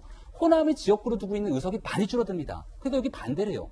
결국은 패스트트랙에 올라타 있는 법안에 대한 통과가 불가능한 상황이 오게 되니까 이걸 설득하기 위해서 그러면 의원 정수 좀 늘려갖고 하는 거로 다시 한번 해보자라고 하는 너도 게 좋고 나도 좋잖아. 그게 바로 김강산 변호사님이 아주 정확하게 표현했던 누이 좋고 매부 좋고라는 표현인데요. 제가 정치권에 제안 하나만 꼭 좀 드렸으면 합니다. 예. 우리가 헌법을 개정할 때는요. 헌법을 개정해서 대통령제건 총리 내각제건 바꾸게 되면은 현직 대통령은 거기에 대한 대상이 포함되지 않습니다. 그 다음 대통령부터 포함이 되게 됐죠. 우리가 선거제도 개편이라고 하는 건 국민들이 우리의 대표자를 뽑게 되는 게임의 룰입니다. 근데 그것을 여기 있는 사람들이 뚝딱뚝딱 바꿔서 자기들에게 적용되는 것이 아니라 개헌을 통한 헌법 개정처럼 이번 의회에서 바꾸게 되면 본인들이 적용되는 것이 아니라 그 다음 때에 적용될 수 있도록 바꿔야 됩니다. 이런 방식으로 하게 되니까 서로 간의 유불리에 따라서 국민의 총의를 모으는 노력은커녕 그 안에서 어떻게 하면 우리 정당에게 더 유리할 것만을 생각하다가 여기까지 오게 된 상황이거든요. 역대로 여야가 합의하지 않은 채로 선거제도 개편에 통과된 전례가 없는데 지금 이것을 다수결의 논의를 패스트트랙에 태웠다는 것 자체만으로도 비판받아 마땅한데 국민의 의사와 상관없이 의석까지 높이겠다고 하니까 국민적 불만은 더 커질 수밖에 없는 대목으로 봅니다. 예, 정치권에서 논의되고 있는 의원 정수 확대 논란에 대해서 짚어봤습니다. 이번엔 저희가 준비한 다음 순서입니다. 오늘의 핫플 시간입니다. 오늘 과연 어떤 분들이 핫플 4인방에 올랐을까요? 핫플 4인방부터 바로 확인해 보시죠. 자, 타다. 요즘 많은 분들이 타다를 타다. 그런데 타다가 불법으로 기소되다. 자, 첫 번째 소식이고요. 두 번째는 이게 레깅스 논란. 자, 세 번째는 박시은 씨, 진태현 부부 소식. 네 번째는 통일부 소식입니다. 하나하나씩 짚어보죠. 불법 논란으로 택시업계와 갈등을 빚어온 승합차 호출 서비스 타다가 법정에 서게 됐습니다. 검찰이 타다를 불법이라고 판단해 타다를 운영해온 소카 이재용 대표를 불구속 기소를 한 겁니다. 앞서 타다 측은 승차 정원이 11, 15인승 이하인 승합차는 운전자를 알선할 수 있다라는 예외 조항을 근거로 렌트와 운전자를 알선해서 운영을 해왔는데 택시업계는 이에 대해서 불법 자가용 택시에 불과하다며 반발을 해서 양측이 팽팽하게 맞서왔는데 검찰이 기소를 한 겁니다. 렌트와 운전자 알선 모두 사람이 아닌 법인이 하고 있기 때문에 예외 법인에 해당하지 않는다라고 본 겁니다. 그런데 하필 대통령이 AI 규제를 풀라는 날, 정부가 AI 정부를 선포한 날 AI를 기반으로 운영되는 타다를 검찰이 불법으로 기소한 것에 대해서 이재용 대표는 현실에서 AI 기술을 가장 많이 적용하고 있는 서비스라는 점을 강조하며 대통령이 AI 규제를 풀라는 날 검찰은 타다의 기소를 결정했다며 말과 행동이 다른 정부의 규제 개혁을 꼬집기도 했습니다. 자, 확실히 이게 논란인데 장영 교수님께서 뭐 학교에서 강의도 해야지 또 돌직구쇼 나와서 방송 출연도 해야지 다른 방송 나가서 출연도 해야지 일정이 바쁘니까 타다 타보셨습니까? 죄송합니다. 저는 안 타봤어요. 근데 타다, 안 주변에 타다. 타보신 분들은 정말 한 번 타면은 무조건 팬이 된다라는 이야기 할 정도로 굉장히 편리하다고 하더라고요. 하지만 이 부분에 대해서 아까 AI니 뭐니 4차 산업혁명으로 가는 데 있어서 굉장히 필요한 새로운 사업들이 나오고 있습니다만 항상 규제 문제가 걸리죠. 이게 기존의 어떤 사업과 상충되거나 이랬을 때 여기에 대한 안전망이라든지 대안이 있은 다음에 규제를 푸는 것이냐. 이 부분에 대해서 택시업계가 굉장히 큰 반발이 있었던 것도 사실이고 이 부분에 대해서 타다의 영업 방식 자체는 실제로 콜택시와 크게 다르지 않다라는 지적도 많았어요. 다만 승합차와 뭐 여러 가지 이제 것들이 좀 차이는 있었습니다만 그러다 보니 오히려 고객들이 몰렸고 말씀하신 대로 제 주변에도 타다 쓰시는 분들은 뭐 타다밖에 못 쓰겠다라는 이야기를 할 정도로 굉장히 시민들의 편의는 있었거든요. 다만 시민들의 편의를 100%로 봐야 되는 것이냐 아니면 기존의 사업 체계라든지 우리나라 경제 구조라든지 혹은 이로 인해 피해를 받는 기존 서비스 업자들까지 같이 고려를 한 다음에 좋은 서비스를 만들어내는 것이 맞는 것이 여기다 의견이 많이 있었습니다만 이번에 말씀하신 대로 일단 타다는 검찰에서 기소를 결정했다라고 나왔고 제가 한편으로는 이제 타다를 운영한 이재용 대표 같은 경우는 좀 억울한 면도 있을 것 같아요. 왜냐하면 사업을 시작할 때 이런 부분들을 혼자 막 버린 건 아니잖아요. 분명히 여기저기 허가도 받고 신청서도 내고 분명히 합법적으로 본인은 그 당시에는 합법적이라는 이유는 지금까지 영업을 했었으니까요. 네. 이렇게 해오던 일을 갑자기 검찰에서 기소를 했다라는 말을 듣게 되면 그동안의 갈등을 차치하고라도 뭔가 정부라든지 윗 기관 체계에 좀 불만도 있고 무언가 억울한 마음 분명히 또 있을 거라는 생각도 듭니다. 저는 한 가지 안타까운 예. 게 박정화 대변인 모르겠어요. 이게 나라를 운영하는 게 얼마나 어려운 일이겠습니까? 또 청와대에서 오래 근무해 보셨으니까 국정을 운영하는 데 있어서 많은 역할을 해 오셨으니까 제가 여쭤보는 거예요. 그래서 제 의견으로는 기존의 업계와 아주 새롭게 AI를 기반으로 한 어쩌면 대한민국의 미래 먹거리가 될 수 있는 신규 산업이 부상했을 때 이게 잘 조화를 이룬다면 얼마나 좋겠어요. 그런데 세상 일이라는 게 그렇게 잘 풀릴 수는 없잖아요. 기존 업계가 반발을 할 수도 있고 기존 업계와 신규 업계가 충돌을 할 수도 있을 때 그때 등장을 해서 솔로몬의 선택을 해주는 것, 지혜롭게 양쪽이 공존할 수 있는 방법을 만들어주는 게 그게 정부의 역할인데 지금 요즘 보면 뭐만 하면 다 검찰로 가요. 정부가 해야 할 일을 안 해요. 그게 이제 안타까운 건데요. 두 가지 말씀을 우선 드릴게요. 하나는 어제도 저희가 봤습니다만 통일부의 금강산 관광 재개와 관련해서 어떻게 대통령 말씀과 통일부의 실무적인 대응이 이게 틀리냐라고 얘기를 했는데 이 건도 딱 마찬가지라고 저는 보여집니다. 대통령은 AA 국가로 선포하는 날 새로운 신규 사업이라고 할 수 있는 타다에 대해서 검찰은 불구속 기소를 해버린 전혀 다른 엇박자들이 계속 나오고 있거든요. 저희가 누차 얘기했지만은 지금 불가피 우리나라는 대통령 중심제를 채택하고 있고 그렇다 보면 청와대가 가장 많은 부분을 조율해야 되고 핵심이 돼야 되는데 청와대가 지금 안 돌아가고 있는 거예요. 조국 사태로 인해서 여러 가지 조율 기능이 안 돌아가고 있고 또 하나 청와대가 움직이지 않고 있으면서 모든 거를 만기칠람 하다 보니까 정부 부처가 다 손을 놓고 있는 거예요. 어쩌면 좀 전에 말씀하신 것처럼 택시업 반발하고 있는 택시업계 그다음에 새로운 신규 작업을 하는 사람들 붙여가지고 좋은 솔루션을 찾아내야 되는데 이렇게 해서 잘못됐다가 청와대에서 너 왜 택시업계 반발 무시하고 이런 거 했어라는 부담을 가질까봐 저는 부처가 안 움직이고 있다고 봅니다. 정부가 멈춘 거다? 이게 가장 큰 문제라고 보이고요. 그러니까 정부가 움직일 수 있게 다시 한번 대통령도 그러시고 청와대도 움직여야 되고 정부 부처에 있는 우리 공직자들도 다시 한번 생각을 해주셨으면 하는 생각이 있고요. 또 하나 아쉬운 점은 우리 그동안 생활 패턴이 너무 많이 변했어요. 승용차에 대한 개념도 바뀌었고요. 택시에 대한 개념도 바뀌고 심지어 요즘에는 뭐 옛날 과거의 전통 재래시장뿐만 아니라 대형마트도 어려울 정도로 장보는 문화 패턴도 바뀌었어요. 그러면 택시업계, 택시에 대한 개념, 승용차에 대한 개념도 바꿔야죠. 그걸 앞서 나가서 업계를 살릴 수 있고 업계가 더 흥하고 그다음에 쇠락하는 산업에 대해서는 다른 방식으로 보조해주고 더 전통을 이어나갈 수 있는 방법을 찾아주는 게 정부고 공무원인데 지금 대한민국은 저는 단언컨대 스톱돼 있다고 생각합니다. 이거 다시 돌릴 수 있도록 모두가 좀 움직여줬으면 하는 바람입니다. 제가 검찰 출신에게 이런 질문 드려서 상당히 송구하고 죄송합니다. 먼저 이 말씀 드리고 질문 드릴게요. 김광상 검찰 출신 변호사님. 국회에서 일이 안 돌아가니까 패스트트랙과 관련돼서 검찰의 손에 넘겨줬어요. 대통령이 임명한 인사에 대해서 청와대도 물리지 않고 결국 국민들은 둘로 쪼개지고 나고 결국 그의 운명도 검찰로 가게 됐어요. 이제는 하다 타다까지 검찰의 손에 가게 됩니까? 검찰 손에 가면 누구는 하나 죽어야 끝이 나는 거잖아요. 검찰 손 가기 전에 누구 하나 없어지기 전에 정부가 나서서 지혜로운 중재안 내놔야 되는 거 아닌가요? 다 검찰이에요. 우리나라 지금 사실은 어떻게 보면 이제 그 고소만능주의, 고발만능주의가 됐어요. 그러다 보니까 사실 죄가 되지 않는 것도 막 고발하고 고소하고 결과에 대해서는 관심이 없어요. 그걸 일단 고소 고발하면 끝나는 거거든요. 그러다 보니까 특히 정치권도 고소 고발을 난무하고 그걸 본받아서 또 시민단체랄지 뭐 보수 진보단체들이 계속 고소 고발하는 거 아닙니까?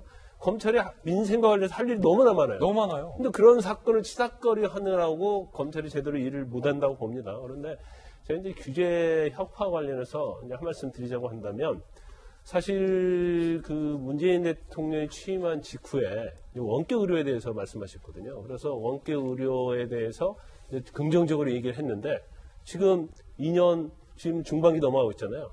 어느 공무원이 됐던 국회가 됐던 여당이 됐건 어느 도 움직이지 않고 있어요. 뭐 타다도 약간 유사하다고 보는데 일단 뭐 타다 타보셨습니까?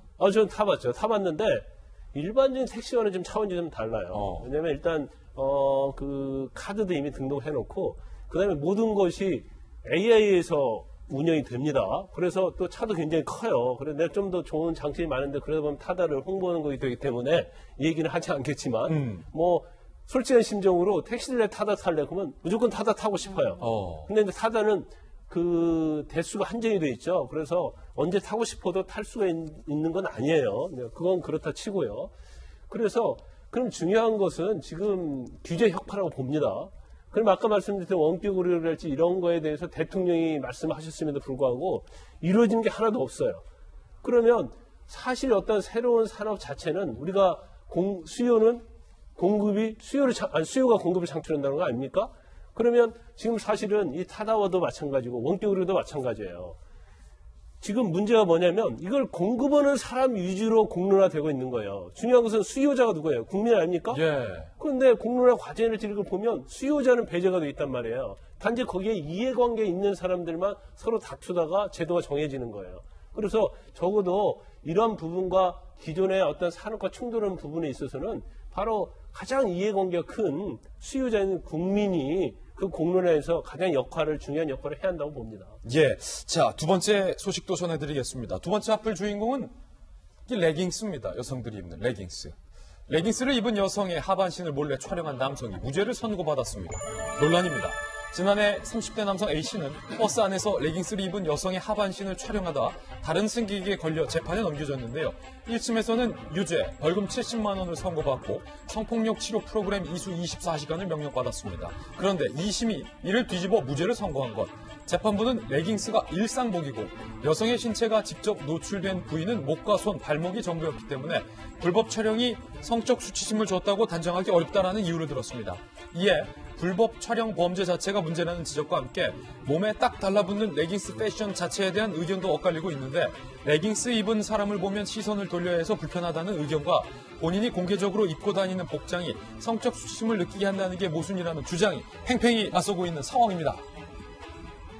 요즘 보면 진짜 이제 버스나 저도 이제 버스를 타고 출퇴근을 하잖아요. 버스에 보면 이제 레깅스만 입으시고 이제 그 위에 뭐 외투를 좀 걸치셨으면 저는 솔직히 좀 좋겠다라는 생각이 좀 들기도 한데 왜냐면 제가 눈을 둘 데가 없거든요. 솔직한 심정으로 그냥 의식하는 것 자체가 문제다라고 하시는 분들도 있는데 아직 저는 그 수준까지 안 돼서 안 쳐다보려고 노력을 해요. 그러다 보니까 좀 불편한 게 있더라고요. 근데 여하튼 각설하고 레깅스만 입은 분들이 많이 보이더라고요. 근데 그걸 찍은 사람이 지금 무죄를 선고받았어요. 그렇죠. 답이 나왔네요. 지금 항소심에서 무죄 나온 것에 대해서 지금 찬반 여론 중에 비판 여론이 좀 많은 상황인데 남성들이 지금 불법적인 게 아니에요. 쳐다보기 민망하다라면 여성들 입장에서는 레깅스라는 것은 좀 신체를 많이 드러내는 상황이니까 남성들이 이걸 몰래 촬영했을 때 성적 수치심을 느낄 만하다, 충분하다라는 일단 근거가 여성의 입장이 아니라도 나오는 상황인데 저는 지금 판사의 근거 자체가 사실 좀 문제가 되는 것 같아요. 그래요? 노출된 부분이 별로 없었다라는 부분. 그러니까 꼭 노출이 돼야지만 성적인 수치심 느낄 거라는 그러니까 요즘에 법원에서도 왜 그 성인지 감수성이라는 말 굉장히 많이 나오잖아요. 그럼에도 불구하고 아직까지 이런 판결이 게다가 항소심에서 내려졌다라는 것은 여성이 아니어도 사실 납득하기가 어려운 부분이지만 여러 가지 얘기를 썼어요. 레깅스가 일상복이니까 일상복을 성적 수치심을 느끼니 어쩌니 하는데 사실 여성 입장에서는 제가 아까 성인지 감수성을 왜 말씀드리냐면 내가 통 큰 바지를 입고 통 큰 티셔츠를 입고 있더라도 남성이 나를 이상하게 쳐다보면 그 자체가 성적 수치심이 될 수가 있어요. 그렇죠. 노출을 했건 안 했건 달라붙는 옷을 입었건 안 했건 근데 여기다가 촬영까지 했다라면 사실은 지금 논란 중에 하나도 성적 수치심을 떠나서 불법 촬영 자체도 문제가 있다라는 얘기잖아요. 근데 불법 촬영이 문제가 아니라 심지어 레깅스라는 일상복을 입었다는 이유로 무죄다라는 것 자체도 문제이고 이번 판결로 떠오르는 사건이 있죠. 현직 판사가 몰카 찍었다가 문제됐던 사건이 있었습니다. 심지어는 그 현직 판사가 현역 국회의원 아들이다 이래서 논란이 됐었죠.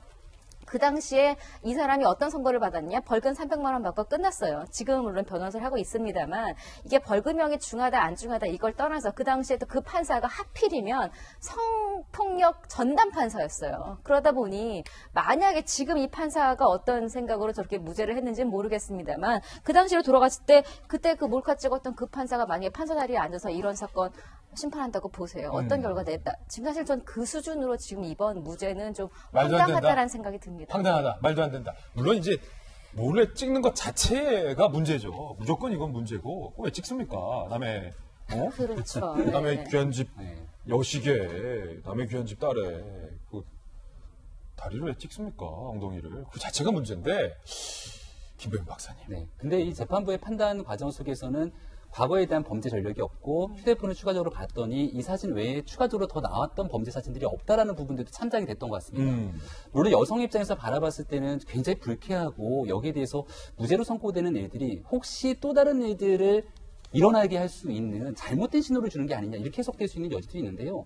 가만 보면 성인지 감수성에 관련된 여러 가지 재판을 보게 되면 판사의 재량에 따라서 그 결과가 너무나 다르게 나오는 것도 우리가 많이 봤거든요. 네. 안희정 지사의 과거 판결 같은 경우도 1심 재판과 2심 대법의 판결도 달랐고 우리 많은 돌직구쇼 시청자들과 뜨겁게 토론했던 것 중에 하나가 곰탕집 성추행 사건 같은 경우도 이게 어떻게 구속까지 갈 수 있지라고 하는 생각이 들 정도였지만 재판부는 그 부분을 또 다르게 판단했고요. 그러다 보니 이런 일들에 대해서 저는 입법부의 책임이 있는 거 아니야? 라는 생각이 문득 들었습니다. 법적 잣대가 명확하지 않기 때문에 그 재량권의 영역을 사법부에 넘어가서 그것이 재판장이 어떤 성인지 감수성을 중시하는지에 따라서 판결이 다르게 나오게 되는 것은 아닌가 싶은데요. 이제 내년 4월이면 20대 총선을 앞두게 되고 있는데 여기에 들어가게 되는 이 입법부의 새로운 구성원들은 굉장히 뜨겁게 사회적 논란이 되고 있는 성인지 감수성에 대한 전체적인 사회적 총의를 좀 모으고 그것을 아주 구체적인 상황으로 이 입법의 영역에서 정리를 해줘야 이러한 판결이 나오게 됐을 때 서로 불복하거나 뜨거운 또 다른 사회적 논쟁으로 가는 것들을 좀 막을 수 있지 않을까 생각이 됩니다. 예. 자, 이번엔 세 번째 핫플입니다. 배우 박시은, 진태현 부부가 결혼 4년 만에 입양 소식을 알렸습니다. 특히 어린 아기가 아닌 대학생이 된 20살을 딸로 입양해서 더 화제입니다. 어제 박시은 씨는 SNS에 지난 2015년 딸을 처음 만난 순간부터 부모와 딸 사이가 되기까지의 과정을 담담하고 진솔하게 고백했습니다. 벌써 4년 전 처음 만났군요. 당시 고등학생이었던 지금의 딸과는 제주도의 한 보육원에서 처음 만나 이모, 삼촌, 조카 이렇게 지냈다고 하는데 방학 때마다 제주도에서 함께 시간을 보내고 또 대학 입시 때 곁에서 돌봐주며 그때부터 우리 이민 가족이었음을 느꼈다고 합니다. 아, 이게 진짜 천사예요, 천사. 이에 20대가 된 딸이 앞으로도 인생을 잘 헤쳐나갈 수 있도록 부모가 돼주기로 결정을 내렸다고 밝혔는데 진태현 씨는 와이프, 박시은 씨죠. 와이프 닮은 아가도 낳아야 하고 또 다른 아이들도 함께 가족이 되어가야 한다면서 향후 출산과 입양 가능성도 열어뒀습니다. 특별한 가족을 이룬 훈훈한 소식에 정말로 따뜻한 응원이 쏟아지고 있는 상황입니다. 야, 이게 또 제주도의 보육원에서 2015년에 처음 만났다고 하니까 제주도 정무부 시장 하셨잖아요. 박정아 대변인. 이게 사실은 저도 가끔 보면요. 그러니까 사람의 모습을 하면서 하늘나라의 천국에 있는 천사들이 좀 몇몇 숨어 있는 건 아닌가라는 생각을 저 혼자 상상을 하는데 박시은 씨가 그런 게 아닌가라고 싶어요.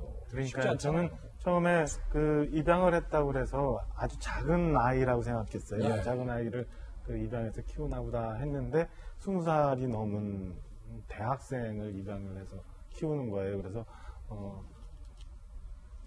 이 진솔한 얘기를 쭉 하면서 아이가 어른이 돼서 성장하는 과정에 부모의 도움이 필요하기 때문에 그 도움을 주기 위해서 입양을 했다라는 말에 감동을 받았는데요. 그러니까 저 아이가 보육원 생활하면서 얼마나 그동안 힘들게 살아왔겠습니까? 그거를 이제 그 법적으로는 부모 자식 간이 되지만 그래도 삼촌 조카, 이모 조카, 혹은 뭐 언니 동생, 뭐 오빠 동생 이런 식으로 해서 가족이라는 따뜻한 이 온기를 이 학생이 좀 받았으면, 그리고 입양을 한 두 부부도 그런 마음으로 아이가 성장하고 또 더 큰 나무가 되는 걸 좀 봤으면 하는 마음에 우리 사회가 좀 더 따뜻한, 모두가 다 가족이 돼서 따뜻한 사회를 좀 만들어 갔으면 하는 생각이 좀 들었습니다. 예, 그것도 신혼여행 때 4년 전에 보육원을 찾아가서 처음으로 만났다고 하니까, 야, 이들 부부는 무엇인가?